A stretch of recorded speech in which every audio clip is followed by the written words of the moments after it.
Yo, what's going on? This is Picazzo from Picazzo Entertainment. I know I mentioned to a couple of y'all that I was going to be doing a quick little blog, at least on my opinion about collabs and features and whatnot. So let me get into this real quick, y'all. Personally, my opinion on artists charging other artists for a feature, fine. I understand it's everybody's hustle. I understand that that's what we're in it for. But in reality, I tell everybody, right off the top, especially for up-and-coming artists, there is not money in this industry the way there used to be, okay? The internet has really hit the industry hard, and because of the downloads and everything being available on the internet, it's really difficult for artists, especially on an independent level, to really see a lot of profit. I'm not saying it's not possible, because there are people out there doing it right and really building up their buzz and whatnot. But let me get back into this whole feature situation. So, a San Quinn or a Big Rich, or a Messy Marv or Burner, so on and so forth, D-Lo, I Am Sue, the list goes on and on and on. Those artists have been established. They've actually been on the radio. They've got their spins. They have their fan base. They can sell out shows. They've earned the right to charge certain prices for their verses. Now, sometimes do I think that their prices are a little outrageous? Yes, I do. But hey, you know what? Everybody puts a price on what they feel that their product is worth.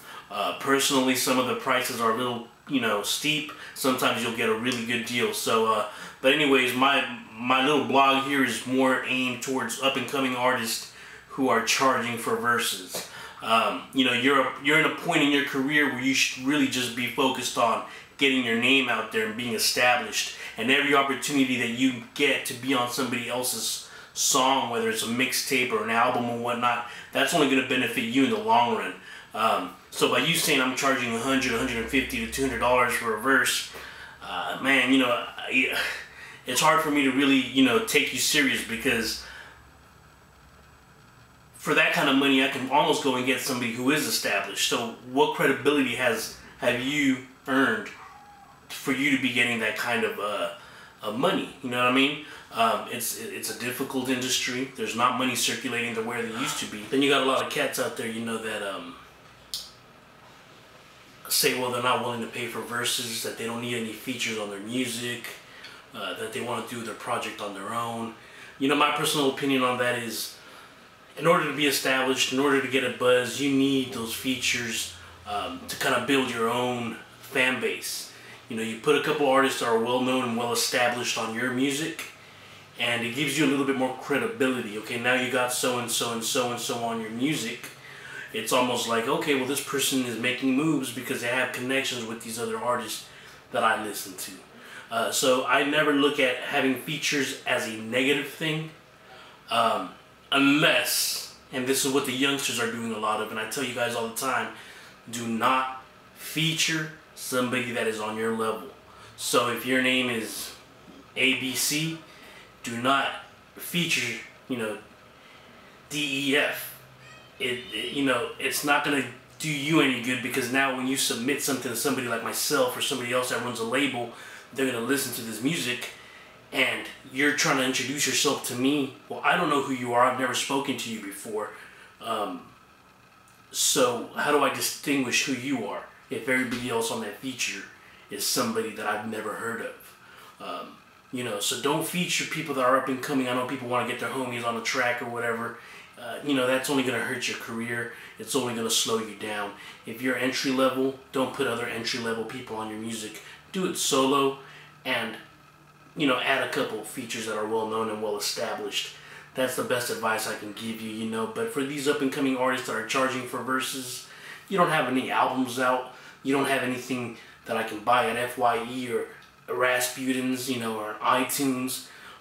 You haven't sold out any shows. There's no credibility there. So, kind of lose the ego and be realistic. If people aren't paying you for verses now, then maybe you shouldn't be charging, and you should be, perfecting your craft. Doing free verses for people that are also making moves.